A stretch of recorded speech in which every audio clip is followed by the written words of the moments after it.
Hello and welcome to the weekly Dartcast. I'm Ben the Groper Roper and you're listening to my darting teammate Alex the Spectacle Wonder 131 Moss. 180! Hello and welcome to a new episode of the Weekly Dartscast in association with Darts Corner. I'm Alex Moss and joining me as always it is the darts statistician, the darts tipping machine, Burton DeWitt. How are you doing? Just an easy 3 for 3 in the World Championships over the last month, but I'm sure everyone was. I don't know. Yeah, you did as well, right, Alex? No, I went 1 for 3. I'd Bo Greaves to win the women's, but the other two let me down.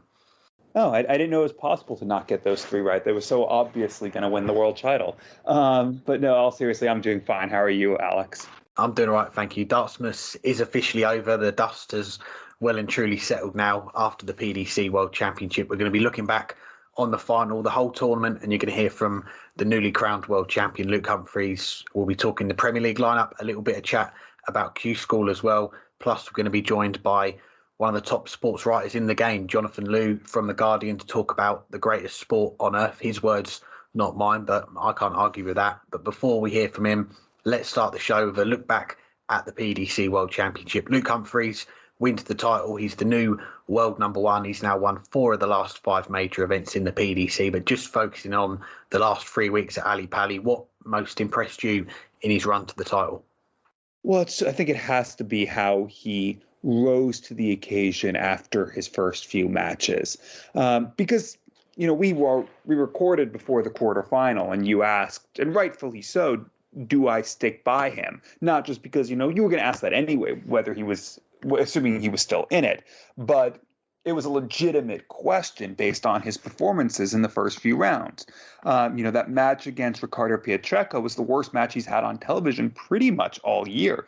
You know, he only had, excluding double start matches before the World Championship, only once all year on television to the average under 95. That match, he very nearly finished under 90. If Pietreka had been able to hit that dart to go up, to go within a leg in the 5th set and be 2-1 up a break in that set, he probably would have closed that match out, and Luke Humphries would have gone out averaging under 90. He was averaging around 88 at that time, and even still well into the next set, he was still under 90, and he only got his average just a bit over 91 in the end. So that was really unquestionably his worst televised performance of the year, and it looked it. You know, the previous round against Lee Evans, we haven't talked about that match, but he was fortunate in that one as well. Lee Evans missed a slew of doubles that could have won him the second and third set. The second was earlier in the set, but he had every opportunity to take the lead in that set, still came back in it. And then the third set, he should have won it. Luke Humphries could have been 2-1 down, and the way he was playing in that match, I don't know if he was going to come back in it. So you look at those 2 matches, they were 2 of his 3 worst on television all year. But he just upped his game from that point on. In that 4th round, we talked about it last time, the match against Joe Cullen, one of the best matches ever on the World Championship stage, all things considered, going down to a last leg decider. Other than in the penultimate leg when he had those 8 darts, and really, as I said last week, 10 darts because he busted first dart at double 5, hitting the double 12. So he cost himself 2 darts at double there. Other than those darts, and a lot of those were not well-thrown darts, he never looked nervous in that. He was down. He was nearly out. He had to survive 2-match darts, but he kept hitting back. He kept looking the part. He just couldn't get it over the line until finally he then broke in the next leg to win it. With that 100 checkout on double 10.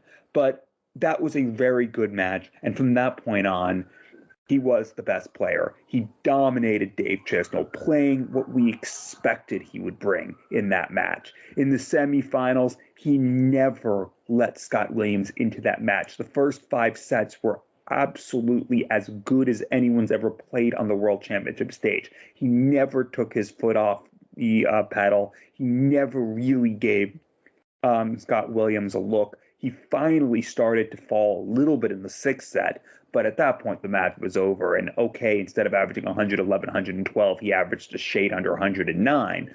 But it took till the very last couple legs for him to regress at all. He kept up a 111, 112 standard for 5 sets and the first leg of the 6th set. And it was just consistently at that level. That is Phil Taylor at his best. That is Michael Van Gerwen at his best. And Luke Humphries did that for most of that match. And then in the final, it could have gone the other way. That run that Littler put on in the 4th, 5th, and 6th sets were just phenomenal, taking 9 out of 11 legs. And Luke Humphries looked almost beat at that point, but he got lucky that second in the deciding leg of the 7th set, and that was a set that all 5 legs went against throw. The 142 out, I'll come to it later when we talk about Luke Littler, looked at the time like it was a world championship winning checkout. You thought at that time that he was then going to hold his throw, win the set, and 5-2 up would have been very difficult to come back from. But that second dart on the checkout combination and the decider, hitting a second double 18, leaving him double 2, Luke Littler just never was the same after that. He didn't hit the double, and Luke Humphries just punished everything the rest of the way. And if anything, Luke Littler looked like he was holding on from that point on. And that's a fair assessment of what it should have been. The way Luke Humphries played those last 4 sets, you need to be a great player just to hang in there. And Luke Littler did hang. He wasn't coming back, but he did hang. He did pick some legs. He did put Humphries under pressure, but Luke Humphries was the world's best player in those last 4 sets. He was a world champion in those last 4 sets. He was the world number 1 in those last 4 sets. And when he walked off after lifting the title, he had all of that now in his locker. He is the world number 1. He is the world champion. He is the best player in the world. And at least over his final 4 matches, he proved it. Yeah, I think you're spot on. And for me, I think you can make a case for a lot of different things for what was the most impressive aspect of this Luke Humphries world title campaign. You talked about rising to the occasion, playing like a world number 1. We saw the big averages, the power scoring, the finishing, that 108 average in the semi-finals, a top 10 in World Championship history. But I think it's got to be the mental side of Luke Humphries' game, which played a huge part in him going all the way, living up to the pre-tournament favourite tag and lifting the Sid Waddell Trophy for the first time. Because, as you touched on there, he didn't have things all his own way. And at times he was right up against it. And he looked to be heading home. That 3rd round against Ricardo Pietreczko, 3-1 down in sets. He looked dead and buried in that one, but managed to find a way and get over the line. And that 4th round against Joe Cullen, one of the matches of the year, is going to be a strong contender in our awards coming up very soon. But surviving those 2 match darts, coming through in sudden death, and in the final 4-2 down to Luke Littler, nearly 5-2 down, reels off 5 straight sets, 13 of the last 19 legs to deny his opponent and win the title. And this World Championship, we're going to talk a lot about it, but it's mostly going to be remembered for Luke Littler and his debut, going all the way to the final, breaking a lot of records in doing so. But this run to the title for Luke Humphries, that shouldn't be forgotten quickly, because perhaps he was feeling some of that pressure of being the favourite in the early rounds. But once we got to the business end in the new year, to the quarterfinals onwards, we really did see the Luke Humphries that we expected to see in this tournament. The 103, 108, 103 averages, dropping just 1 set between the quarterfinals and the semi-finals. And when it just started to appear that Luke Littler was going to do it, he was going to win the title on debut, Humphries battles back. And some of those legs to close out sets as well, the 1-2-1 on the ball for a 12 darter to go 4 all in sets, the 11 darter in the decider of set 9 to go 5-4 up, take the lead again, a 12 darter to close out the 10th set, and he was on 36 after 9 darts in that leg as well. And after Littler missed those set darts to pull it back to 6-5, Humphries was there. He was waiting on a double after 12 darts, cleaned up the double 8, and to produce that world-class level in the key moments is what we've come to expect now from Luke Humphries. You think back to the previous 3 major titles that he's won leading into the World Championship, the final against Gerwyn Price in the Grand Prix, the Grand Slam, the games against Gary Anderson, Rob Cross in the final, the comeback against Michael Van Gerwen in Minehead, and now he's got his name on that biggest trophy in darts. He's top of the world rankings, the 2 biggest accolades that you could have in the game right now, and based on the level that he's been playing at for a while, deservedly so. Well, you mentioned we almost saw Luke Littler win the World Championship on debut, but he did fall just short in that final, that 7-4 defeat.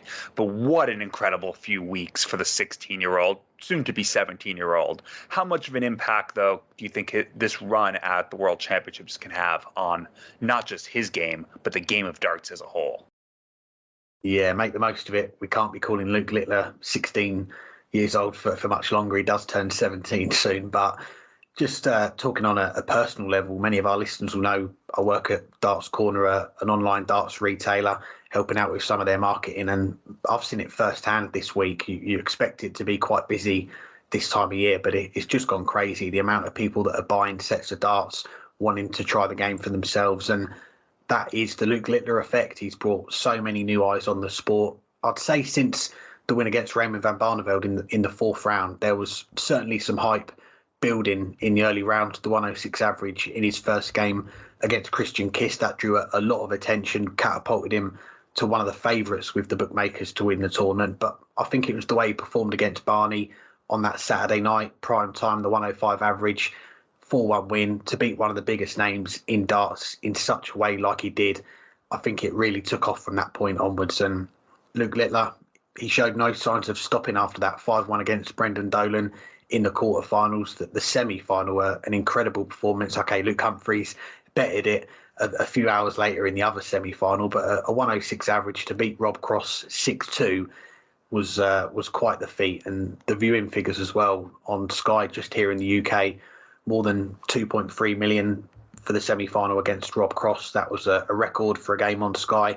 And then the following night, smashing that figure, 4.8 million across Sky and Now, which is another platform here, and a peak of 3.71 million, the most for a non-football audience on Sky Sports since records began. And it's astonishing numbers for an astonishing player in Luke Littler. He wasn't scraping through these games, crawling over the line.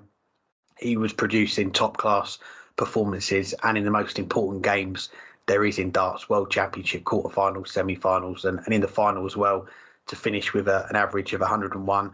We just spoke about the winner, Luke Humphries, but this stat via Christopher Kemp, who we had on our last episode, Luke Humphries, 103.67 average in the final. It's the highest ever recorded in a match of 45 plus legs, and Luke Humphries needed every bit of that average to win that final and beat Luke Littler. But what impact could his run have on the game?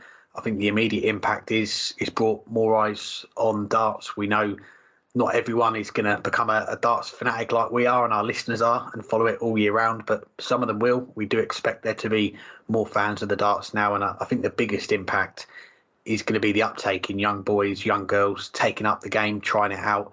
They'll have watched Luke Littler on TV, and he's going to be a role model to some of those youngsters now. And I think the Luke Littler effect that I called it a moment ago, we don't know how big that is going to be. You don't expect to see a 16-year-old make the World Championship final on debut every year. But say, for example, in 5-10 years' time, we see a 16-year-old that got the darts bug from watching Luke Littler in this tournament. We're going to be talking about them, and that's going to be another sign of how much this tournament, this run from Luke Littler, has had an impact on the game. Yeah, exactly. And it's something that we won't fully know for some time, but we can already tell. I think just the first thing is to notice just how it was a story not just in England. As I've said many times, darts does not make the news here very often. Fallon Sherrick's win against Ted Evans 4 years ago now was headline news in the United States, and it got mainstream attention. But it was viewed in some ways as a bit of a novelty. It shouldn't have, because Fallon Sherrick is a very good darts player. But it being that it's something that had never been done, it made it headline news in places that, not just in sports websites, but in other places in the U.S. But I didn't think it would have any lasting impact, and it really hasn't. Last year, Michael Smith's 9-darter in the final against Michael Van Geuren, where Michael Van Geuren, of course, missed the dart for a 9-darter himself, it became a viral video, and I had friends who saw it here. But again, it was just viewed as an oddity. It was viewed as a quirk. It was some viral video. This is really cool, but there was no context around it until I actually said, yeah, that leg turned around the World Championship final. no one who I at least knew that had seen it had any clue that it was the World Championship final, let alone that it was such a critical leg in that match, even if it was only the second set. But this is something different. This made the news over a few days, and the context of it was central to it as well. It wasn't just that this teenager who's playing incredible darts, but the context that it's the World Championship, that he's beaten a former world champion, that he has beaten multiple former world champions, that he's playing at this high level, even if someone might not understand what that high level really is. The news was this kid is taking it by storm, because not just is he beating these players, he's destroying them and playing so well. And that was part of the story. That was part of the context. And then he made it to the world final. So it kept it in the news for multiple days. And there were stories on CNN. It was the number one sports story on CNN after a semifinal win against Rob Cross. It made it into the Washington Post. It made it into their daily podcast where they highlight 7 stories of the day. His win in the semifinals was one of them. It made it into the New York Times. It made it into the USA Today, which is by circulation the largest newspaper in the country because it's a national newspaper. That's how big this story was. And if his performance and the context of it is being brought into the mainstream here, and certainly in other countries as well, that can only be good for the sport. It can only encourage people to pick up the sport. And I already saw a little bit of it. Last night I went to happy hour with a friend, and there was dartboards at the place where we went. We were drinking, and I was having a throw. He was just sitting because he doesn't play. But someone came up to me and just started talking about the 16-year-old kid from England. Didn't realize he had lost the final. I had to break that news to him. But just seeing someone throw darts made them want to talk about it. That's the impact already. And it's going to lead to more people picking up arrows and giving it a throw. And it's going to lead to more people being aware of it as a sport in countries where they weren't already aware of it. I don't think we'll know how much of an impact it'll have for some time, but it will have it. But I don't think that needs to take away anything from just how remarkable this was. And you mentioned that his semifinal average, better than Phil Taylor's ever done in a semifinal at a world championship. But in some ways, you could say it was even more impressive than Luke Humphries, because Luke Humphries, sure, at one point was averaging 111, 112, as I discussed on the first question. But Scott Williams really wasn't throwing much back at him. Rob Cross was. Rob Cross outplayed Luke Littler in 3 of the first 4 sets, but still found himself 3-1 down because Luke Littler's timing and execution was flawless. It was James Wade-esque, but with 10 points added to his average in each leg. He was doing what James Wade did in 12 darts instead of 15. And that's why he might have been outplayed in 4 sets, but still was 3-1 up against a world champion, against someone playing phenomenal darts right back at him. That 106 average, because of how good Rob Cross was doing, was even more impressive. And also factor in that he just was lifting it as the match went on. This will do a lot for darts, and I think Luke Littler has a lot more to offer. Well, we're going to continue our look back on the World Championship in a moment, but let's bring in our first guest on this week's show. It is the new world champion. Our producer, Hanna, was at Ali Pali for the final and spoke to the world champion, Luke Humphries, after he won the title. So let's get straight in to the chat with Luke Humphries. Luke, congratulations. You are the world champion. Just sum up your overriding emotions for us right now. It's an unbelievable feeling. It's something that I never ever believed that would ever be said to me. It's just something that, I think you work incredibly hard for. It never comes easy. I've said in many interviews over the last couple of weeks that sometimes you just have to get through them games that don't go well. And the Ricardo game and the Joe game, I was unlucky. I was lucky to get through them too. I could have been out, and I took all that luck, ran with it, and managed to become world champion from it. So incredibly pleased that I finally realised the dream that I've always ever wanted to do. Pivotal moment in that game. Luke just one dart for 5-2, and you never looked back. Did you feel that was the turning point there and then? It was, because it was the defining moment. It could have kind of been game over if he takes that, because it's 5-2, and the adrenaline would have drained from my body, knowing that it was going to be such an uphill task. It was going to be so hard for me. And then when I went to the break 4-3, I still believed the dream was alive. And then from that moment, I just seemed to be on it. I started playing really, really well. I can't lie, I'm absolutely drained, so tired. Any more sets on top of that would have been really, really tough for me. But we all have to give credit to Luke, because he showed that.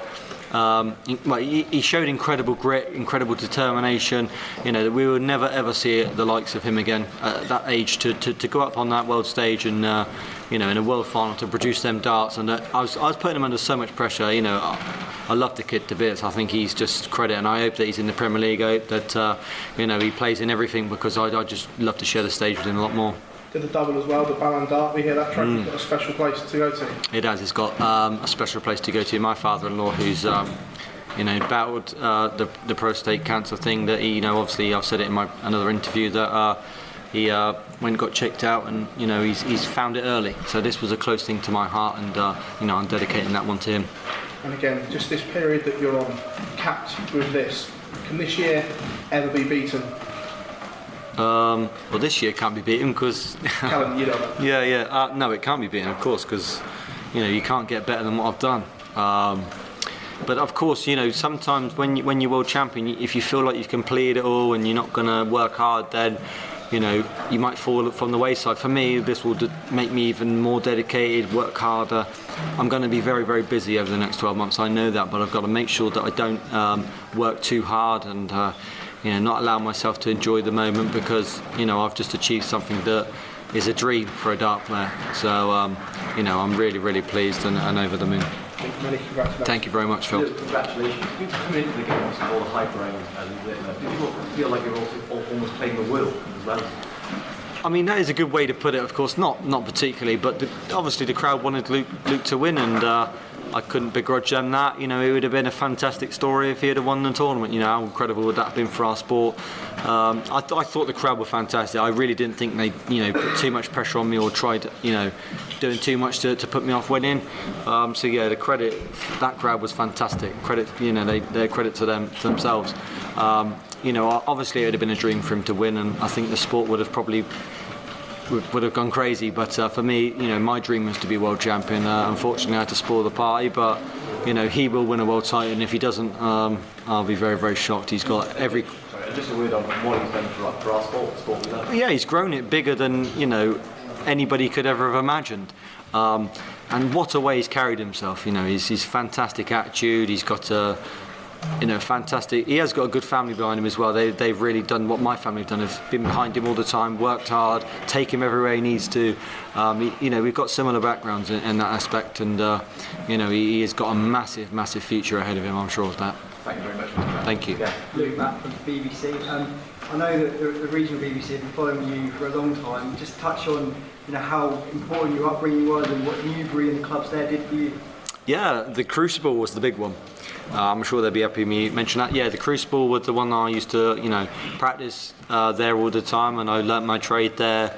They've had a few nights now where I think a lot of people have gone down and watched me on the big screens, and I'm thinking about going back. I think what's the date today? Is it Wednesday? I'm probably going to go back to Newbury on this weekend and probably go down there, open the bar up, and see all the people that deserve to celebrate this with me, because that was one thing I definitely thought about. If I win this world title, I want to celebrate with all the people that I've grown up with throughout the years that have helped me to get to this position, because there's so many people I could thank. James Clifton, Kev Blay, these are just minimal people that have really, really helped me on my journey, and unfortunately they can't be here because not everyone can. But we'll go and celebrate as a whole in the town of Newbury. Say you're going to open the bar, are you going to put some of that prize money behind it as well? Yeah, I might put a little bit behind there. They might put a bit behind there as well, but yes, I will, because like I said, there's going to be a lot of people there that have made me the player I am today. It doesn't just, you don't, as much as I'm the one that goes out and plays, there is a lot of stuff that have happened over the years that have helped me out, and I'll be truly thankful for them for the rest of my life. Two more quick ones from me. Cool Hand is the nickname, and obviously you proved that today. Phenomenal arrows. You've opened up in the past about anxiety. Has that openness with about that topic, do you think helped every time you stepped up the off going forward, just kind of opening up about that? Yeah, it definitely helped me because it was a weight off my shoulders. And, you know, I'm not the only sportsman in the world that goes through it, and I think I'm definitely not the only person in this room that goes through it. I was just very open and honest about it because it was affecting my career and it was hard to hold it in.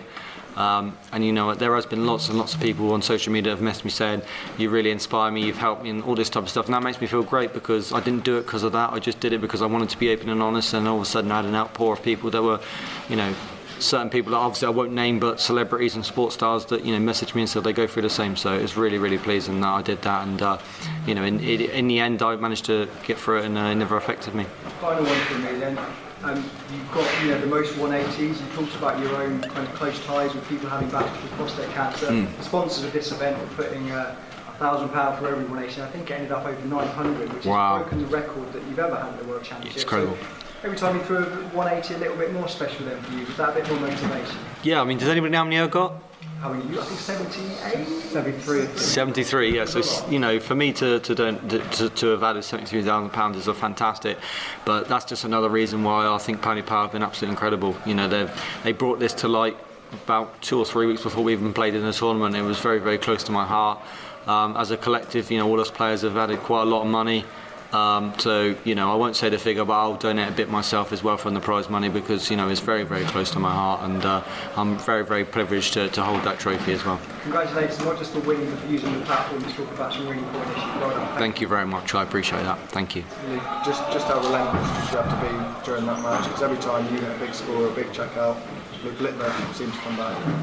He's relentless, isn't he? You know, he could be his nickname really. He is relentless. There was just nothing I felt that could have phased him there. I didn't believe there would be before the game, but you know, every single leg on leg he just seemed to hit a treble or 2 trebles every time, and there was that very, very rare occasion he'd missed a treble, and you know, you wanted to jump all over, and I think I put too much pressure on myself to try and do it. But you know, that was the world final for a 16-year-old to put in a performance like that. If he wouldn't have played well, we'd have all forgiven him because, you know, it would have been a tough task for him, but you know, he's just unbelievable. He really is. I've got no superlatives to describe how amazing he is. When you look back at what you've achieved, not just this year, but the last 3 or 4 years on the tour, how proud does that make you? It is. I'm incredibly proud. You know, if I wouldn't have won today, I would have walked away still incredibly proud of my achievements, because to get to world number 1 is no easy task in you know, this current format. We have so many fantastic players. Anybody that walked into this room of them, you know, 96 players could have won this tournament. You know, you're here for a reason, and for me to be the one that did it at such a youngest age in this sport is you know, it's just it's mind-boggling myself. I'm really over the moon and speechless about what I've just done. Finally say you're the best player in the world? No. Oh yeah, you know, I know what people say. Obviously, you want me to say yes, I am the best player in the world, but you know, there's so many great players that it can all change. I think Luke's put himself right up in the Luke Lillard's put himself right up in that mix as well. He's one of the best players in the world as well. I think there's a small group of us that can all perform at that level. And like I always say, I might be the best player today. Next week it might change, but for today I am. Luke, what you've done in this sport in the past 3 months is, in a weird way, it's sort of gone under the radar, but you've won your first major in October, and then you've won 4 now, World Championship, World number 1. You keep saying it's not settled in because you don't have time to let it settle in. I mean, can you in your own mind just imagine what you've done in the sport? Other people, no one else has ever done it. Yeah, because you turned up. It was just the first time you ever come was when I won my first major, and I don't think you've ever seen me lose, have you? So, no. Yeah, so that's thanks to you. I think a lot of people were thinking that major was going to come. You know, obviously the match play was closed, the World Series finals was close, and then I finally got over the line in the Grand Prix. Got a bit of luck there as well, obviously against Peter Wright, who said that he didn't think I was going to win it, did he? He said I wasn't. He didn't think I was ready. I was ready. But yeah, you know, I felt you know, the performance of the Grand Prix and the winning of that allowed me to go on and to achieve more. And like people say, once you get the first one, you can open the floodgates. But I don't think this is going to be something that's happening all the time, because, like I keep saying, there's so many great players. 2 weeks ago, I asked you how many World Championships would you be happy with, and you said you can't answer that question because you've not won one. So I'm going to ask it again now. How many World Championships would you be happy with in your career? Honestly, don't say one. Honestly, truthfully, I'd be happy with 1. because I can leave this sport whenever that day comes as a world champion, and I could never begrudge that, because winning a world title is incredibly hard. It's harder than winning any major I've ever played in or won. But obviously now that in the back of your mind, you're thinking, well, you've won one now, you can go on and maybe win another. So next year, or so should I say this year, at the end of the year, we're in the World Championships again. Now that thing to tick off the list to become multiple world champion and back-to-back world champion, because not many people have done that. So I will stay dedicated as ever to do that also. I just wanted a quick word on Russ Bray, because we've seen the headlines that you've made and Luke has made, and Russ Bray's been amazing to the sport's last World Final. Just a quick word on Russ. Honestly, he's one of the most incredibly charisma people I've ever met. He's just a barrel of laughs, and I'll be lucky to still get to see him, because obviously he still does the World Series and that. But before I even played tonight, and before Luke Littler played tonight, he came up to us and said this is his dream final. It was a privilege. He said it's a privilege to Mark, and it was a privilege for myself to be involved in his last final, or his last proper professional job, because he's just been absolutely incredible for this sport. He's as a non-player, he's grown this sport over the globe to incredible levels, and he's honestly just one of the loveliest guys I've ever met. Barrel of laughs, and he's told me many times over the years. He said to me, "You'll be world champion. You'll be world champion," and that's what he said to me at the end there. So it was lovely to share that moment with him, because he's been incredible in serving to this sport. The biggest congratulations, well done. Thank you so much. Luke, how will you celebrate tonight? Go straight to the bar at the hotel, and what's the first drink? I'm not sure, but what's your normal drink? I love water. Yeah, I love water. This one especially. That's not very rock and roll, is it? No, it's not really rock and roll, but a lot of people don't think I'm rock and roll, do they? But I'll leave that one to your imagination. Thank you, congratulations. Thank you. So you're world number one, world champion now. The Premier League is beckoning. What's your thoughts that you'll be in the Premier League this year? Well, I think I'll be in. What a record! Struggle to get out of it. Yeah, that's obviously something that obviously I know I'm going to be in. Obviously, I'm really looking forward to it, because PDC made the right decision in leaving me out last year. They made a big call, because I thought I was one of the best players in the world last year, and one of them. And they left me out, and they made an incredible right decision. It allowed me to go on and do what I did this year, because I say this year, we're in 2024 now, I keep forgetting, but over the last 3 months, because if I wouldn't have gone on and done well in the Premier League, it might have scarred me, and I might not have done the things I've achieved this year. But now I feel like I'm more and well equipped as ever to go on and do really well in it, and I've set myself up now for a great campaign, and it's going to be really tough, because the 8 top players in the world, I don't know who's in it. I don't know if it was announced today, but really looking forward to it. You say that they made the right decision leaving you out this year. If that offer is to go to Luke Littler tomorrow, what would be your advice to him? Probably telling that private, not on camera, because I think that he's got. If you're not going to be overruled in a world final, I don't think Premier League's going to overrule you. It's just for him. It's his decision, because it takes a lot out of you. He's going to have to be playing in so many different things. Obviously Euro Talk, all these type of things. He can have a busy time, and that's up to him and his family to decide. No matter what I say, what the PDC says, he has to make his own decision. But if he decides not to go into the Premier League, then he's got loads of World Series. I think that the PDC would love to put him in, because he would enjoy them. They're really great fun, and a privilege to be a part of. Congratulations. Thank you so much. Luke, in 2019 you were a contender in the Premier League. Now on the 9th of May you're going to be in Leeds. How much are you looking forward to having that home game? It's going to feel like a home game for me. It really is. It's going to feel incredible. That is one of the nights I seriously can't wait to play in. Obviously, everyone knows me as a big Leeds United fan, and that will feel like a homecoming to me. It really will. But I think I've got a trophy to parade around Elland Road yet. I know they want me to do it. I've had so many messages from the club themselves, the players. If James Shackleton's been here to support me, and obviously Matt Lewis has been down here as well as a massive Leeds fan.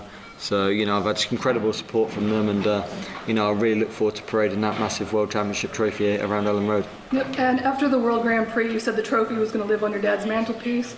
Since then, you've got the Grand Slam, the Players' Championship Finals, the Sigma Gold Trophy, the Ballon d'Or. You said one of them's going to your father-in-law. Is some of the money going to help them build bigger mantelpieces? Where it's all going to go? He's probably going to have to build a reinforced mantelpiece if he wants all them trophies. But, I think he will have a part of that. Obviously my dad had the first one. He might want the big one, but that's going to be a tough one to give away, because you're going to want to look at that as inspiration all the time. I'll probably have to parade it around a few times. So that probably will have to stay on my non-reinforced mantelpiece. Congratulations. Thank you. Luke, there was on your way winning this big title, there were many difficult moments. One of them was the match against Ricardo, you said before, and there were kind of a clinch with the German fans. If you remember. How do you think about these moments in back? And how do you think about the German? It's all forgotten. It's all forgotten. No, it is what it is, isn't it? I guess, you have to look at it in a way. The crowd were fantastic because the support they showed Ricardo was incredible. And how can I begrudge them? Because German fans are absolutely amazing. Every time I play on that European tour, it is just so fantastic. I can't wait to be back again this year playing on the European tour. The reason why darts is so big in Germany is because the fans are amazing. And I can't wait to be a part of it all again next year. Being world champion over there, I've got a duty now to go over there and play in every single European tour, which I will, because the crowds are absolutely amazing. Darts is getting bigger and bigger. Every single month we play in it, it seems that way. And after the heroics of Luke this year, it's going to get even bigger. So I'm just very, very blessed and privileged that I'm the world #1 world champion of this sport that's growing and getting massive, and this sport's going to the moon. Thanks again to Luke for joining us, and thanks again to our producer Hanna for taking the time out to represent us at Ali Pali during the tournament. Let's continue our look back on the World Championships then, and Wayne Mardle saying it was the best World Championship ever. Do you agree? Where does the 2024 edition rank on the all-time list for you? Wayne, I'm going to have to disagree with you on this one. And it's not to say this wasn't a very, very good World Championship. And it isn't to say that it didn't have potentially more storylines that were electric than any World Championship in the past. But was it the best? I don't see that argument. Was it the highest quality? Sure. Did we have more great performances? Sure. But there were too many one-sided matches. And I know when I'm going through these stats, you'll be able to say, yeah, but a lot of those 4-1s were good matches. And that's true. And some of those 3-0s and 3-1s were a lot closer than the scoreboard said. But in the end, if there's just not as much drama in a 4-1 as there is in a 4-2 or a 4-3, or in a 5-1 than there is in a 5-3. So even if they were more competitive, even if that 6-2 semifinal was a very close 6-2 match between Luke Littler and Rob Cross, it still was a 6-2 match. It still meant the semifinals were done an hour before I was expecting them to be done. And let's just compare the World Championship from 10 years ago. And the reason I'm picking that one as a comparison is because the semifinals were the same, 6-2 and 6-love. The final was the same, 7-4. So in a way, you have the last two rounds with the same score lines, but just compare the rest. In the second and third round, then third and fourth round now, the matches that are best of 7 sets, only 5 of them this year went the distance. Last time, 9 of them did. 3 of the 4 quarterfinals were close. This time, only 2. And that is more of what I want to see in a world championship that I'm going to call an all-time great, where so many of those matches were going long, and so many of them were classics. Look at that 2014. That was when Michael Smith lived up to his nickname as the Bully Boy, hitting the bull to knock out Phil Taylor in the second round, and then got knocked out in an absolute classic against Peter Wright in the next round. Some other great matches of that tournament. I mean, we could go through just those quarterfinals, the Peter Wright-Wes Newton match, the Simon Whitlock match against Ian White that went into a tiebreak in the final set, that MVG Mark Webster match where Webster just kept hitting at clutch times to stick with an MVG who looked like he was going to and eventually did win his first world title. just so many very good matches in that tournament and so many tight matches. And this World Championship just didn't have that. Another one, though, that pops up, the one just 2 years ago, 2022, and I think that's the one I'm going to say was the best ever. That one had 10 matches that went 4-3. And it wasn't out of 24. It was out of 21 because 3 second-round ties didn't happen due to COVID. So nearly half of the third and fourth round matches went the distance, went 4 sets to 3. That's never happened otherwise. 2 of the 4 quarterfinals were very, very tight going to a final set, including Michael Smith's come from behind win to beat the reigning world champion and world number 1 Gerwyn Price. Both of the semifinals were very good matches. Okay, Wade was well behind, but he started to come back, and it looked like he was going to get back in that match against Michael Smith, but didn't. Peter Wright in a high-quality semifinal against the resurgent Gary Anderson, 6 sets to 4. And then in that final, we've talked about it before, the last 10 legs from Peter Wright might have been the best 10 legs anyone has ever thrown to come back in that final. That was probably the best World Championship, just because, 1, it was a very high quality, but 2, every match was tight. Every match was competitive. Every match, it seemed, went the distance or pretty close there too. This World Championship, it might have been the highest quality in terms of the performances, with 30 of the 32 seeds averaging over 90, 68 of the 96 competitors having an average over 90 at some point, but there were too many one-sided affairs, even if they were high-quality one-sided affairs. Yeah, and we should mention as well this comment from Waymardo. It was on the Sky Sports broadcast before the semi-finals, and we put it on Twitter. We got a lot of feedback from our listeners. Just read out a few of them. Stephen Giles saying, in terms of publicity, I'll say yes. I've never seen so many non-darts fans take such an interest in terms of quality. The first round do let the side down a bit. No 9 darters this year either. Other than that, a great championship this year. And even Paul Nicholson getting in touch saying 2021, done deal, more last leg shootouts than we will ever see again. No fans was a tragedy. And if they were here for it, everyone would agree that it was the best. And I'm just going to go back to last year's World Championship, well, the year before now, 2023. And it finished off with that memorable final between Smith and Van Gerwen, the greatest leg ever. And I think that's probably what bumped it up a couple of points, was just that moment, because I remember the first half, or before Christmas, it was for the most part not the most exciting of tournaments. We saw almost all the seeds go through, very few shocks, but you compare that to the World Championship we've just had, and we saw in the early rounds some games that captured the imagination and got people talking straight away. The Smith DeWitt game on the opening night, going to a deciding set. Matt Campbell, Lawrence Alagan was a cracking game. Manlok Lung, he's come back against Gian Van Veen. And we saw some of the big names fall early. Peter Wright, James Wade, Nathan Aspinall, Josh Rock, and it opened the tournament up straight away. And Luke Littler's run, that grabbed a lot of the headlines, but we did see other players make their own mark as well. Scott Williams, one of the biggest shocks we've ever seen at Ali Pali, beating Michael Van Gerwen in the quarterfinals. Brendan Dolan dumping out Gerwyn Price and Gary Anderson in back-to-back games and performing really well in both of those games.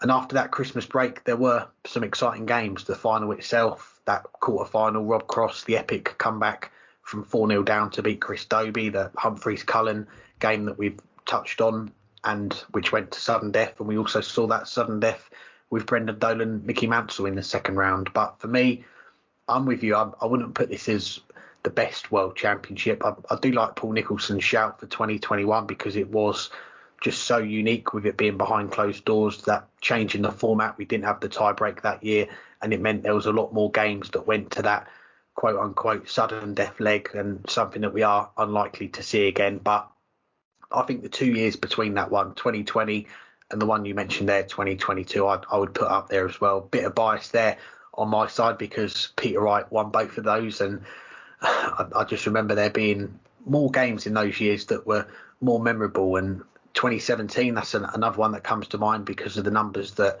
Van Gerwen posted that year and his opponents as well against him, and how he was able to get through those games. And they're just a few that spring to mind that were better in my view. So top 5 for this year, I think that's a fair shout. I'd put it around that range. There was some entertaining games, as I said, that the final being such a high quality game, capping it off really well. There were some standout moments and matches, but probably not enough to be the best ever for me. Now we'll move to our question of the week. We're done with our recap of the World Championships. Never have to think about the 5th best World Championships ever again, obviously. As this question is our question of the week, sponsored by Condor Darts, and it's what do you think of the 2024 Premier League lineup? I don't know if anyone's heard the lineup yet. I'm sure no one has.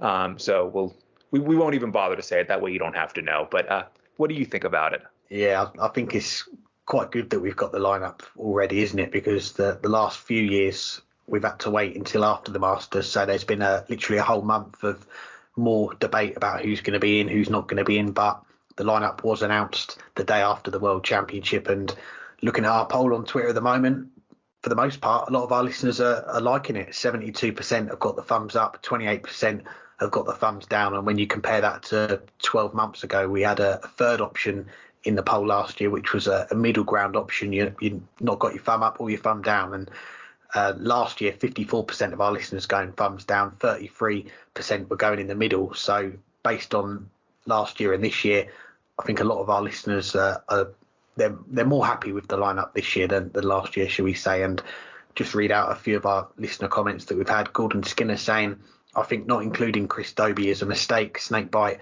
has been struggling, and whether this is what he needs will remain to be seen. Not to forget Goldfinger either. At Say No More 33 saying the lineup is fine, even though I personally think it was a mistake to include Littler this year. The frustrating thing is the format of night wins is still active. That hasn't worked, and I hope this is the last year that they use it. Go back to 10 players in 2025. And last one, Sarah Nichols saying generally thumbs up, but it's missing Chris Dobie. And thanks to everyone for getting in touch with their thoughts. Keep them coming in. And I think it's a late call for tip of the year from me, because on the day of the final, I put this exact lineup out and it was announced a day later. So I'm not in the know. I just think it was pretty straightforward this year to pick the 8 for the Premier League. There were 2 big talking points, you could say. Obviously, Luke Littler being one of them is, to quote the specials, too much too young for him to be in the Premier League. I think only time is going to tell on that one. But you can look at it on both sides. Should he strike while the iron's hot? He may never get a chance to play in the Premier League again. We don't know for certain, do we? But we probably expect him to be in it for more than 1 year. But on the flip side, 16 years old, turning 17 in a few weeks' time, and being so new to the professional side of the game. And I think it's the schedule more than anything. We know the ability's there, but the move to midweek Players' Championships this year, it means that the week is going to look like Monday and Tuesday playing in those events, Wednesday playing in the Euro Tour qualifiers, and then Thursday playing in the Premier League. And I think there's 1 week in April where you've got all of that, and then if he qualifies, you've got the Euro Tour on the Friday. So potentially 7 consecutive days of darts there. It's going to be an incredibly busy period for Luke Littler. But if you're the PDC and Sky, you're seeing the viewing figures he's run at Ali Pali has brought in. It's difficult to ignore that from a commercial standpoint. And at the end of the day, it is down to the player themselves. They're invited to play in the Premier League. I'm sure there was a discussion had about it when the invite came in. They weighed up both options before giving the thumbs up. The second talking point, just lastly, Peter Wright. I've seen a few comments saying, why is he in after that World Championship performance, going out in his first game to Jim Williams and the way he played in that game as well. You understand those comments, and you also throw in last year's Premier League. He really struggled in that event, but winning that European Championship, still being in the top 8 in the world, the career that he's had the last 10 years, still being one of the most popular players, that's got him in the lineup. And now it's his chance. He's got a chance to play in it again, to quiet those doubters, get back to the levels he was at before. He's odds on to finish bottom of the table again. He won't like that, but it is down to him now to prove all them wrong and get back to those consistent levels that we're used to. And I think if it was a 9-player lineup, Chris Dobie probably was the next player to get in, but I don't think he was too far away. But since the Masters, there's been a lot of consistent runs, a lot of consistent performances, but I don't think there's been that standout moment like winning a major title like Peter Wright did, and that's probably what has just got him over the line in this lineup. So for me, I did call it on the day of the final. I think is probably just about the right lineup of players to go for this year. Yeah, and I think in the end this was the lineup everyone thought it would be, and it's hard. I mean, can you argue against it? Absolutely, and I will do a little bit about that. But it's hard to argue that this was not the lineup that seemed to be the one that the PDC would want. And in the end, the one that the PDC would want is probably the one the majority of fans want. The PDC is very good at knowing what people will pay to see and what people will want to tune in on television to see. Obviously, if we go with the normal rules of the top four being guaranteed, then there's no argument that Luke Humphries, Michael Van Gerwen, Michael Smith, and Nathan Aspinall should be there. Sure, you can make arguments that Luke Humphries should have been left out again. No, I'm kidding. You can't make an argument that he could have been left out again. But I mean, all four of them, they were going to be in regardless. Nathan Aspinall winning the world match play, Michael Smith still being world number 3, even if he didn't kick on after the season where he won his first 2 majors. Gerwen Price was going to be in even if he's fallen off a bit in the second half of 2023, but he was going to be in. Rob Cross making to the World Championship semifinals, making televised finals again, playing some just really good darts, winning a pair of World Series events. He said he wanted back in. He earned his spot back in. He was back in. And that left just 2 spots. I think Danny Noppert played himself out at the World Championships if he was in to begin with. Johnny Clayton just was not the same player after his father passed away over the summer. And was bound to fall out. Dave Chisnell, you can make an argument with all those European tours, but until the World Championships, he hadn't matched that on television. And I think he needed to get at least to the semifinals, if not make the finals of the World Championship. He didn't. Damon Hanna, another player, still not beyond a quarterfinal in a singles major in the PDC. And that's why he's not in. The list keeps going. The only players who were still in the conversation were the 2 who got in, Peter Wright and Luke Littler, and Chris Dobie. And I think in the end, it needed to come down to 2 of those 3. The question was Peter Wright winning the European Championship more than Chris Dobie's consistency across every major event this year? And Luke Littler's remarkable run. And in the end, the PDC decided that Peter Wright's major was worth more than Chris Dobie's performances, and Luke Littler's run to that final was also worth more than Chris Dobie's consistent performances. And I think at the end of the day, especially when you add in marketability, they made the right choice. I do want to talk, though, a little bit about Luke Littler because there are question marks, and I think there are legitimate. We haven't yet seen how he is going to react to losing. And I don't just mean in the moment in a match. He looked so much older and wiser than his years in that world final. But losing one match, losing a world final when you know it's early in your career is something different than losing week in, week out. And Luke Littler is going to start doing that in the Pro Tour events, in the Premier League. Sure, he's good enough to win titles, but there are plenty of people like that. We don't yet know how he's going to react to being defeated frequently, being defeated almost every tournament, because he hasn't had to experience that yet. And the Premier League is going to make him experience that in front of huge audiences, both in person and on television. And that's the only thing that has me worried. To throw him in that soon before he's even begun to learn what it's like to lose and lose often. And that leaves me just a little bit scared. But everything I've seen from him so far makes me think he will handle it. He might regress a bit at first. He might lose some confidence at first. But he just doesn't strike me as someone who is going to go through the 5-year drought that Michael Van Gerwen did after switching over to the PDC. It took Van Gerwen, after dominating the BDO, winning the World Masters at 17, it took him 4 or 5 years in the PDC to really find his feet. And had he played the World Championships in 2007, right after winning the World Masters, I could have seen Michael van Gerwen making it to the final. But then when he had to play against PDC players each weekend, it took time for him to get his confidence and build his confidence. And what will this do to Luke Littler as he experiences that is the only question mark I have. But he had earned his spot if he wanted it. The PDC knew he was the most marketable player. They were going to offer it to him, and therefore you can't fault it. It was the right decision. And now we'll move on to our final guest on this week's show. He is the sports writer from The Guardian, Jonathan Liew. I'm pleased to say we're joined by the sports writer for The Guardian, Jonathan Liew. Thanks for joining us, Jonathan. How are you doing? I'm very well, thank you. Thanks for having me on. Great to have you on. And now we've got you on the show to talk about, in your words, the greatest sport on earth. What is that sport?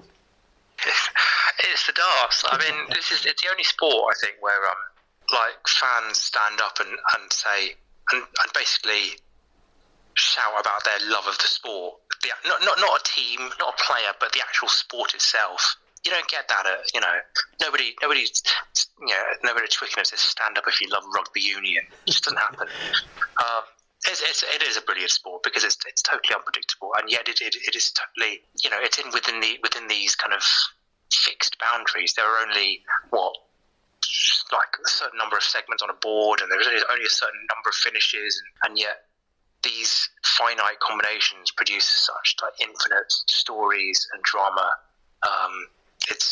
It's incredible. I can't put it into words, which is a shame, really, because that's my job. Well, you said it was the greatest sport on earth. Those words after the PDC World Championship final last week. You were there at Alexandra Palace as a reporter, and we'll come back to that event and the stories that have come out of it a little bit later. But let's go back to the start for you with the darts. We were just talking before we started. It goes right back to the Phil Taylor days. So when and how did you get introduced to the game? Yeah, I mean, it was on telly. That was basically it. I mean, the World Champs was on telly. Bullseye was on telly, and then when in about 95, 96, we got like a Videotron, one of these really basic cable boxes, and so started watching, the match play, the PDC Worlds, and just discovering this world of characters. And obviously a lot of the guys had moved over from the BDO, so Bristow was there, and John Lowe, and obviously Taylor and Priestley, and that was my upbringing. That was my introduction to the sport. So I've always loved it. I mean, I'd say it's these days, if I have a choice between watching like a Premier League game, or like an F1 Grand Prix, or a test match, or some Euro tour from Kiel or Hildesheim or Poland or wherever, I will almost always go for the darts. I got quite a lot of gentle ribbing at the Rugby World Cup. So I was watching. It would have been whichever one Petresco won, the last Euro tour, the German Darts Championship, whatever it was, during what was widely considered one of the greatest games of rugby of all time at the Stade.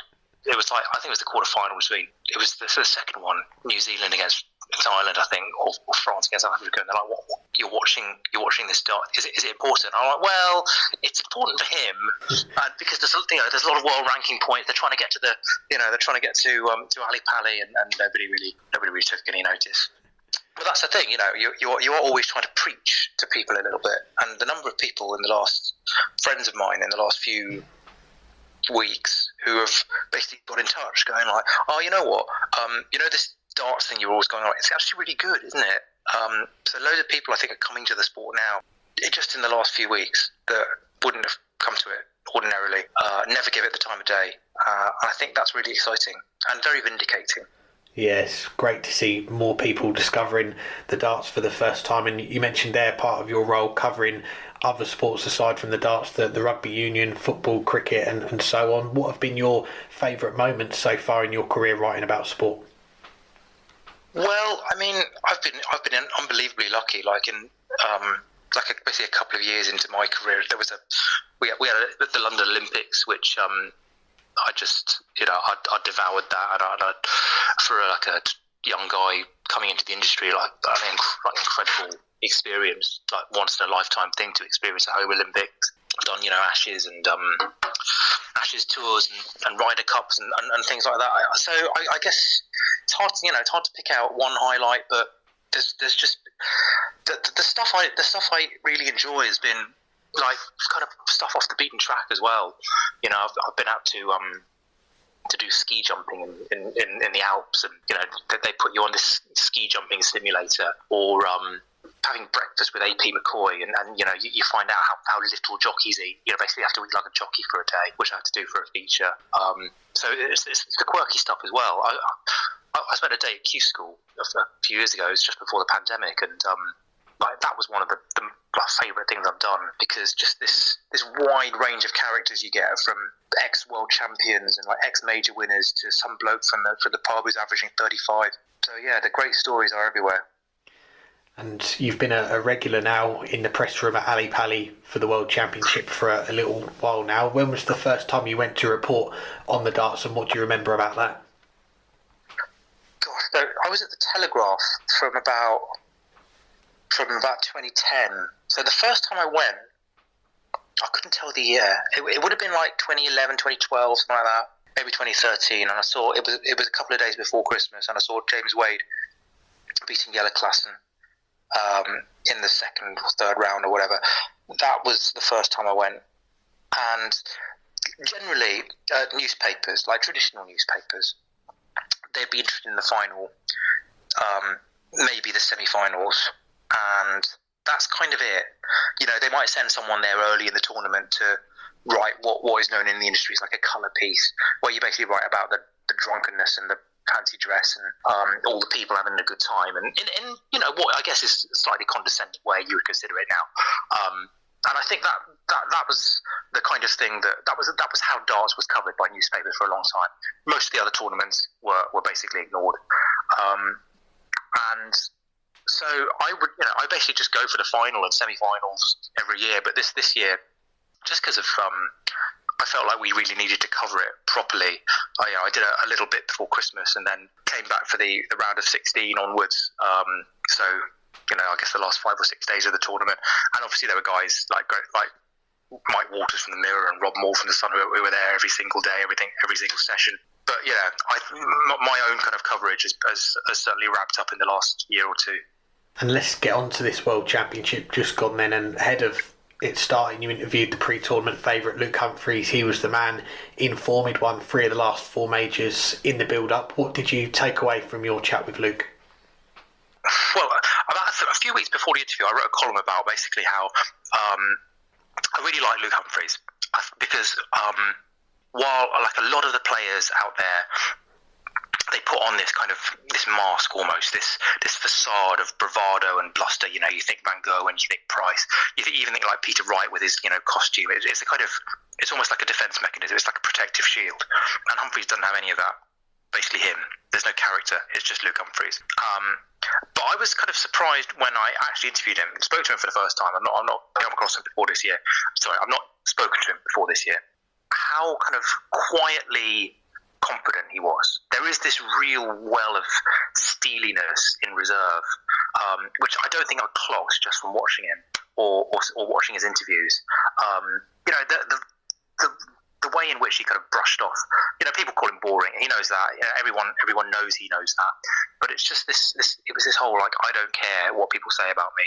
Like, people could say whatever they want. It literally doesn't affect me at all. In a way that kind of, and a lot of sportsmen say that.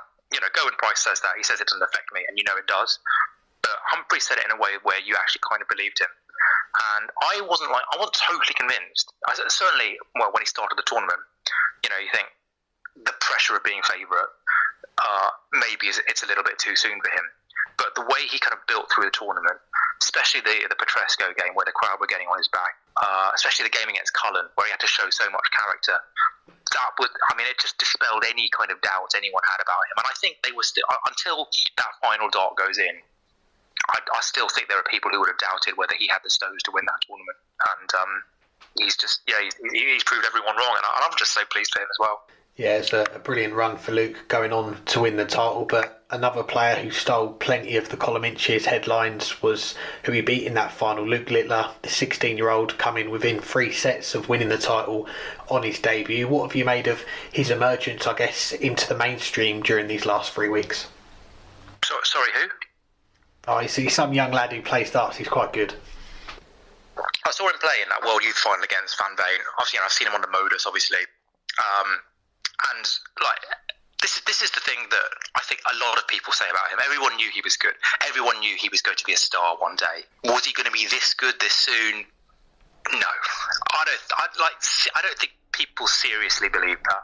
There was a lot of talk about him going, possibly going on a run. People said maybe last 16, maybe last 8. He had a decent draw, which then opened up for him. But the way he lit up that stage. And it doesn't, it helps when you're 16 and there's a great story behind you.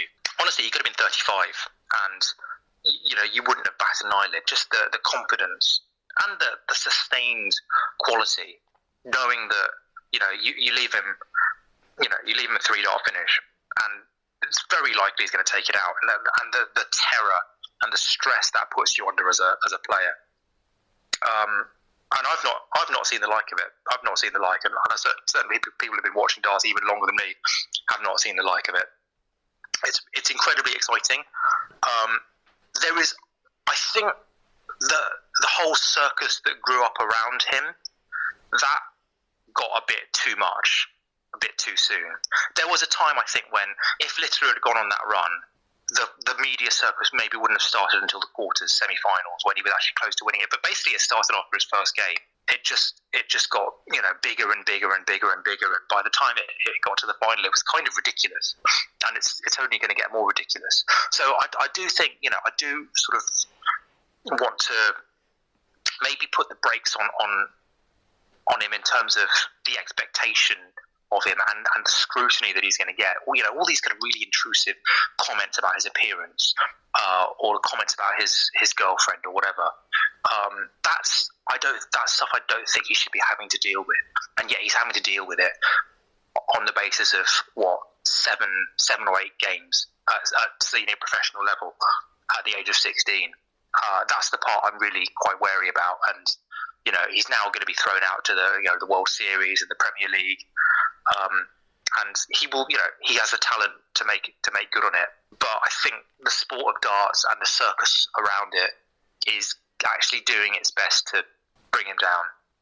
Yeah, I was going to mention about the media coverage for Luke Littler. Did some of it cross the line when it comes to talking about the private lives of the players? For the sport as a whole, it has brought a huge amount of media interest. Where do you think it goes from here? Because we know that Luke's going to be in the Premier League, the World Series. Do you expect that same level of coverage from the media to continue with the hype, or do you think it's going to quieten down a little bit, given that it's not the big one he's playing in the World Championship?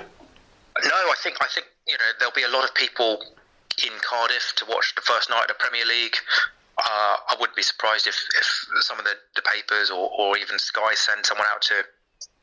I know ITV are doing the Bahrain Masters, right? But I wouldn't be surprised if there's even some kind of coverage out there. He's going to get hounded in the way that Emma Raducanu was, because the way that the news cycle works these days and the way that the media works, it's very much. If you have something that people like, just kind of stuff it down their throats, and that whole process happens so much more quickly and more kind of greedily and rapaciously and relentlessly than it ever has done, I think. So it's going to get very, very, very big very quickly. Masters, World Series, Masters, World Series, Premier League. It's all going to bubble up through there. I know he's not in the Masters, but there's still going to be that huge amount of interest, and then it's all about whether he thrives on it or whether he has a fall. You can't win every game in the Premier League. He's going to have off nights, and the real question is, okay, what happens at that point? Do we just kind of give him a bit of space and leave him alone and just give him time to work out his game, or do we as the media start piling in and go like, what's happened to Luke Littler? Has he lost it? Is it the girlfriend? Is it the diet? Which is the part of the industry that I find quite, I find it quite distasteful, really, because I'm just a small part of it. But you see how these things grow, and you see how personalities get almost set up to fail, and I think that's something to be really wary of, because he is only 16, and even if he wasn't only 16, it would still be kind of weird to focus all that attention on one guy. But nobody thinks they're the problem. The way the news works, it is very much like, what's the big thing today, and move on to the next thing. And I'm like, Littler will find that too. A few months' time, if he's not winning too much in the Premier League, people will move on. But this whole period of his life is going to be incredibly surreal. Can't argue with that. And lastly, before we let you go, I think we know the answer to this question already, but you've interviewed many of the top stars in the world of darts. If you could interview one player who you haven't yet, who would it be and why? So I've got two answers for this. Adrian Lewis, I would love to get to, just because I think I tried to get to it before the Worlds, and he wasn't doing anything, and fair enough. I think I'm drawn more to as much to stories of failure or tarnished success than as much as I am to success itself. Just because there is this incredible arc to Adrian Lewis's career. The way he burst onto the scene, the talent that he had, and the personality. And just the way that kind of went cold, and it went dead for a few years before it went cold. So I'd just love to be able to pick his brains on that and find out what happened. And yeah, the other guy I've been trying to get to for years actually is Corey Cadby. I was just checking the entries for European Q School to see if he'd put his name down again like he did last year, because I literally would have driven to Calcar at 6 a.m. to try and track him down. Judging by the footage we've probably seen on the internet, it's not going to happen, and I don't think it is going to happen. It's an utterly incredible story. There's clearly so much going on there that we don't know about, and yeah, I'd love to talk to him. Again, what happened? How are you? What motivates you? What drives you? What's going on? What's going on there? So those are the two. But and it's very rare that you actually find yourself in this position, because the PDC are incredibly good at providing access, far better than other sports. You can just say, can I talk to Michael Smith, or can I talk to Van Gerwen? And they are incredibly accommodating about it, and that, I think, is a lesson for a lot of other sports. Make your stars accessible. Open them up to the public, and the public will follow. Well, fingers crossed we'll see Adrian Lewis and Corey Cadby appearing in The Guardian very soon. Jonathan, it's a pleasure to get you on the show. Thanks very much for taking the time, and keep up the great work you're doing covering our great game as well. No, thanks. And you too, by the way. Thanks again to Jonathan for joining us, and we'll finish up the show with a look ahead to Q School. Starts on Monday. It'll be a day or two into the week's events by the time you're listening to this, but we are recording this before play has started. So Burton, give us your free picks for the UK, free picks for the Europe one, who are going to win tour cards this week. So I decided to, I think I did this last year as well. I decided to go with one person who just lost their tour cards, who haven't even seen them play yet, one person who previously had a tour card, and one who never has. And most of my players are not coming in at the first stage, so we probably won't have to edit this segment after they go out first round on the first couple of days. But at the UKQ school, I'm going to go with what I think is the easy pick of the player who has never had a tour card. I'm going to go Daryl Pilgrim. What more to say about his statistics? He topped the Challenge Tour in terms of averages this past year. Obviously, the previous year, he topped the Players' Championships across one event. But then you also remember when he averaged 120-something across two matches in the Modus League recently. He's a phenomenal player. And if he comes anywhere near his best, he's going to be one of the people to beat. One player who has previously had a tour card, the easy pick is John Henderson, because he came very close to getting a tour card through the Challenge Tour. If on the final day, if Owen Bates had lost any of 4 matches that went to a last leg decider before he ended up losing the final, it would have meant John Henderson qualified for the World Championships. It would have meant John Henderson won a tour card. But somehow, Owen Bates won all those matches, and that means Henderson's here. But I'm not going to go him. I'm going to go with Andy Bolton just because I think Andy Bolton is going to be a little bit more match fit, having played a lot of the Players' Championship events and gotten good results in them over the course of last season. He nearly qualified for the World Championships through the Pro Tour Order of Merit because of his successes on the floor and in the couple Euro Tours that he qualified for. So I'm just going to go Andy Bolton. I just think he'll be more up to the PDC level going into Q School. But I could see both of them winning the tour card, a pair of Scotsmen maybe. And then for a player who just lost his tour card, there's some good choices there, but I'm going to go Steve Lennon. He was the closest to keeping his tour card. Had Luke Littler not made the final, had Adrian Lewis decided to hand in his card, it would have been Steve Lennon most likely. Assuming Martijn Kleermaker decided not to retain his card, but it would have been Steve Lennon who retained it. Steve Lennon also just had a very, very good year. He has to go to Q School not because of this past year, but because of the poor results he had the previous year. He actually had a decent performance-wise year in 2022, but he just didn't get results, and that's why he didn't qualify for pretty much anything that year, and that's why he's back at Q School this year. Over in the rest of the world qualifying school, I'm going to go in reverse order. Player who just lost it, I'm going to go Mario van den Bogarde, even though he had a very poor World Championship match, which is why he's here. Overall, he had a good year last year. He kept improving. He's one of those players who, with a 3-year tour card, wouldn't have needed to go back to Q School. Same for someone like Jules Van Dagen, although he dropped off at the end of the year. I think, though, Van den Bogarde will win it back at the first attempt. Former card holders, a case can be made for Ron Meulenkamp, but he definitely dropped off over the course of the year. In his last 18 matches in the Challenge Tour over the final couple weekends, the ones in August and October, he finished below his seasonal average in 12 of his 18 matches. That's 2/3 of them. So you might look, over the course of the year, he was playing pretty good stuff, 87 average, which in Challenge Tour is right there and amongst everyone else, but he was playing more of an 85-ish standard at the end of the season. So I'm not going him. I'm going to go Jelle Clausen off of that good run at Lakeside as well.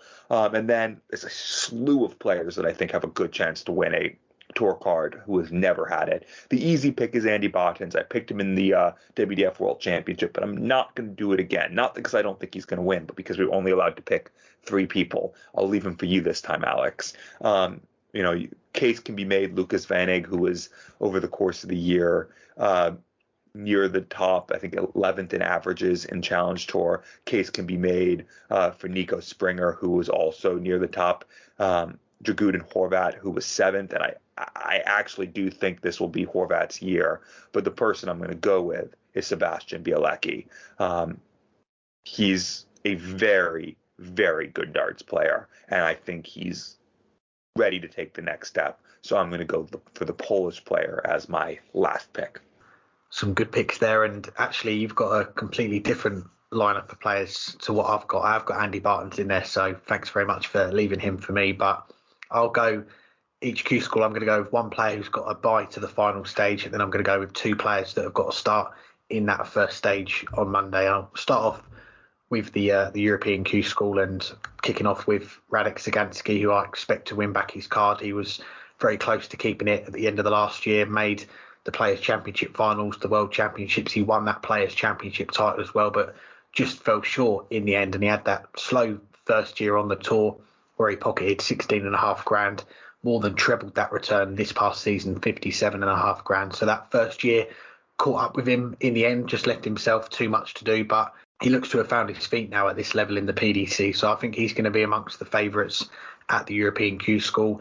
Looking at the list of players in that first stage, there are some names that catch the eye. I look at Oscar Lukasiak, who had that impressive showing at the World Cup in the summer. You've got Mikael Unterbuchner in there, Nico Kurtz, Marcel Walpen, the Swiss Dompe, a few players from New Zealand as well, Ben Robb and Halpai Pua, they're giving it another go as well. But you mentioned him, the one that everyone's going to be keeping tabs on is the newly crowned Lakeside champion, Andy Bartons. We had him on the show just before he went to Lakeside and won that men's world title, when he said regardless of the result at Lakeside, he would be at Q School trying to win his tour card. And there's obviously going to be some pressure on him, but at the same time, if he misses out on the tour card this year, he's going to have a whole year as world champion in the WDF system. He's not going to be short of opportunities to play, but I do think he is going to be one of the players that wins a card, and he is down for that first stage, potentially 7 days of darts, but I think he's not going to have to play the full week. I can see him coming through that first stage on day one or day two, having a bit of a break and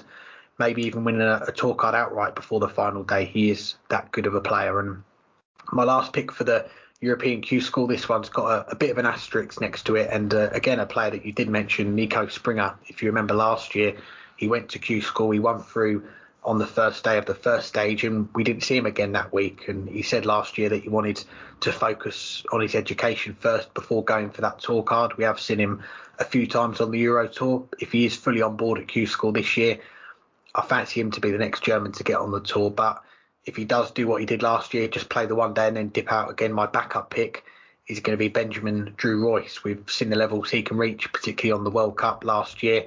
I think this is the first time he's been to Q School, so he's playing in that first stage. It may give him a bit of time to adjust before going into that final stage, because you expect him to make that last 128 at least and be in the mix for the second half of the week. Onto the UK Q School, I'm going to stick with what I did with the European one player from the final stage, two from the first stage. Looking at the list of players coming in from the final stage, it is hard to pick only one name. I'm going to go with, again, a name that you mentioned but didn't go for, John Henderson, because he came so close not to having to be at Milton Keynes this week. Finished third on the Challenge Tour, just being pipped out by Owen Bates on that final day to that second spot. And we have seen how tough the Challenge Tour can be with those 5 events crammed into one weekend. But Hendo seemed to take to it very well. 3 quarterfinals, a runner-up, 2 titles, and as we've said, come very close to getting that tour card back. And that was off the back of a Q School where he had a bit of heartbreak there. He lost 3 games 6-5, the other one 6-4, and that brought an end to that long run with a tour card. But I think he's well equipped to win it back this time round. And lastly, my 2 from the first stage again. There's some intriguing names on that list. You look at Robert Thornton, the back-to-back World Seniors champion, Kevin Painter, Mark Dudbridge from the seniors as well, John Part. And you've also got the only Q School ever present, Ian Lever. We had him on the show a few years ago. He's played in every single Q School since 2011. Fallon Sherrick's in there as well.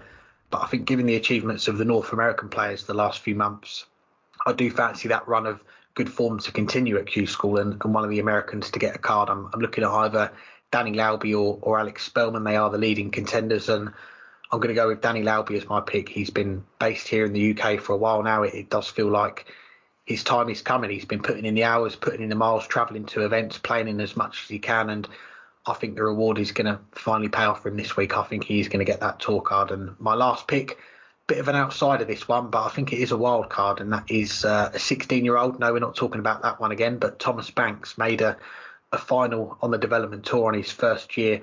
Last year, you'll probably remember him playing Gerwyn Price in the UK Open. He had the Riley's red polo shirt on, so he won through one of the Riley's qualifiers, and that's a large field of players to win one of those events. It might be a bit too soon for him. This is going to be his first taste of Q School. It's more experience than anything else he's going to take from it, but I'm going to throw his name in the mix there, an outsider in my picks to come through. And if it does, happy days for Thomas and happy days for me, because I'll have a great contender for tip of the year already for 2024. He's already messaged you saying thanks for jinxing him. Yeah, apologies, Thomas. Anything else for this week? Well, as always, we have to thank our guests for coming on. Thanks to Jonathan for joining us. Thank you to our sponsors, to Darts Corner, Condor Darts. Links in the description. Do go and check them out. Thanks for their continued support. Thanks to everyone for listening. Thanks to everyone who's nominated in our weekly Dartscast awards. By the time you're listening to this, we're getting ready to put the form out for the voting, so you can cast your votes, have your say. Once again, it is all down to you guys, our listeners. You're going to decide the winners of every single award, so do make sure you vote before the voting closes. Shout out to our Patreons as well, to Connor Ellis, Thomas Page, two of my former teammates at the Sturtland Retreat darts team, but also members of our Hang Tight Club on our Patreon. So thanks to them for their support. If you want to sign up to our Patreon, again, link in the description, and we'll have a little think, see what other things we can bring to that this year to make it a bit more worth your while joining in on that. But as always, thanks to everyone for the support, and that is it for me. So enjoy Q School. If you're listening and you're playing, then good luck. Or if you're going to be following your favourites on Dart Connect, enjoy that as well, because you might not be able to see the darts enter the board, but you can in some way still enjoy the darts. Yes, indeed. It's a new year. I guess this counts as the last episode of our 7th season of the podcast, now that we get to Q School and we begin with next season. There's going to be so much to talk about. Masters coming up, Premier League, and then, Pro Tours and everything else. But in the meantime, make sure to get those nominations and votes in for our weekly Dartscast awards. Until then, hang tight. It's just that time of year again. It's the hang tight time of year. So I'll say it a third time. Hang tight.